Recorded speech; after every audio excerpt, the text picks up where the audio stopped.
je m'appelle Isabelle, je suis orthophoniste et je travaille avec des enfants sourds et malentendants.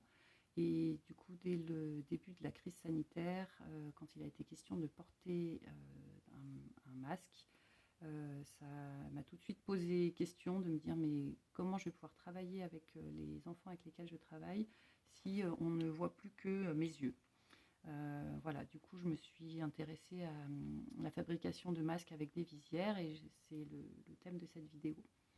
Alors, au-delà des enfants et des adultes sourds ou malentendants, en fait, cette question de voir le visage, elle concerne toute la population.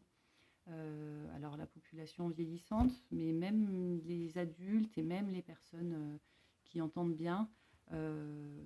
Voilà, la plupart des gens, en tout cas que j'ai questionné, trouvent que quand on porte un masque comme celui-ci, bah ça, voilà, ça coupe déjà un peu le son se propage moins bien, bon, ce qui est normal, hein, et en plus, on ne voit plus les expressions du visage. Si je vous fais un sourire, vous ne voyez que les yeux qui sourient et pas la bouche qui sourit.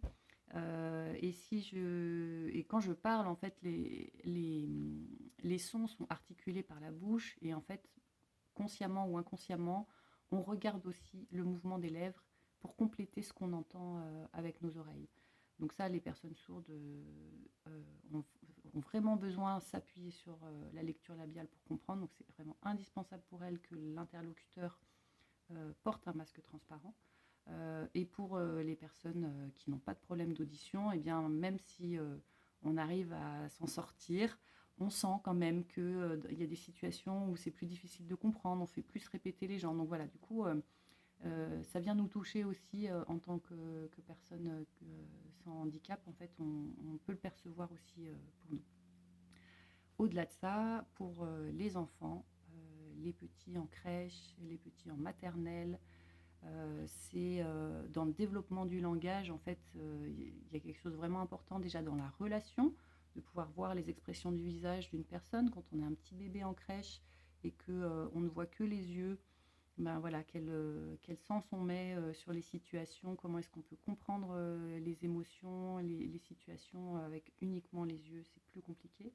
Et puis au niveau du langage, bien tout ce qui est différenciation des sons, justement pouvoir, donc au départ d'une façon globale, et puis plus on avance, plus de façon fine, pouvoir les différencier les sons avec uniquement l'audition, sans avoir de quoi compléter avec l'élève pour vraiment voilà, percevoir le langage. Ça va poser, ça pose déjà un gros problème dans l'acquisition du langage des enfants petits.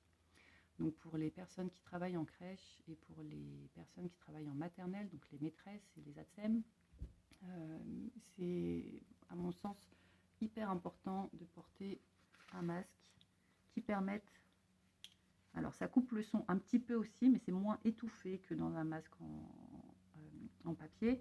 Et puis surtout, eh ben, voilà, on continue à voir les lèvres qui bougent, on continue à voir les expressions du visage. Donc voilà, c'est le mieux, ce serait pas de masque bien sûr, mais comme voilà, il y a bien besoin d'en porter en ce moment. C'est une alternative qui permet à la fois de respecter le protocole sanitaire et d'avoir de ne pas trop perdre dans la relation et dans la communication avec les enfants.